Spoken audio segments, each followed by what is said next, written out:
ಜಗತ್ತಿನಲ್ಲಿ ಅಸಲಿ ವಾಣಿಜ್ಯ ಯುದ್ಧ ಆರಂಭವಾಯಿತ. ಅಮೆರಿಕ ಚೀನಾ ನಡುವೆ ಸುಂಕ ಕದನ, ಉಕ್ರೇನ್ಗೆ ಮಿಲಿಟರಿ ನೆರವು ಸ್ಥಗಿತ. ಪವರ್ ಶೇರಿಂಗ್ಗೆ ದಾಳ ಉರುಳಿಸಿದ್ರ ಡಿಕೆ, ಖರ್ಗೆ ಭೇಟಿಯಾಗಿ ಮಾತುಕತೆ, ಸಿದ್ದು ಕೆಳಗಿಳಿಸಿ ಅಂದಿಲ್ಲ ಎಂದ ಮೊಯ್ಲಿ. ಸಿನಿಮಾ ಇಲ್ಲದೇನೆ ನಾನು ಬದುಕಬಲ್ಲೆ, ಸ್ಟಾರ್ ಟಾಕ್ ಓವರ್ಗೆ ಡಿಸಿಎಂ ತಿರುಗೇಟು, ಸದ್ಬುದ್ಧಿ ಕೊಡ್ಲಿ ಅಂತ ಕಾಲೆಳೆದ್ರು ನಟಿ ಕಂಗನಾ. 15 ಕೆಜಿ ಚಿನ್ನ ಸಾಗಣೆ ವೇಳೆ ಸಿಕ್ಕಿಬಿದ್ದ ನಟಿ ರನ್ಯಾ ರಾವ್ ಬಂಧನ, ನ್ಯಾಯಾಂಗಕ್ಕೆ ವಶಕ್ಕೆ. ಐಪಿಎಸ್ ಆಫೀಸರ್ ವಿಚಾರಣೆ ಸಾಧ್ಯತೆ. ಔರಂಗಜೇಬ್ ಹೊಗಳಿದ್ದ ಅಬು ಅಜ್ಮಿ ವಿರುದ್ಧ ಕೇಸ್, ಮುಸ್ಲಿಂ ಕಾರ್ಡ್ ಬಳಸಿದ ಶಾಸಕ. ಮಹಾ ಅಧಿವೇಶನದಲ್ಲಿ ಗದ್ದಲ.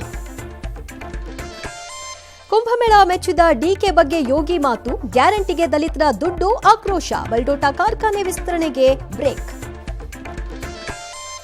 ಗುಜರಾತ್ನಲ್ಲಿ ಮೋದಿ ಪ್ರಾಣಿ ಪ್ರೀತಿ, ಬೆಲ್ಲ ಸಾಸ್ ಬಟಾಣಿ ಅಸುರಕ್ಷಿತ,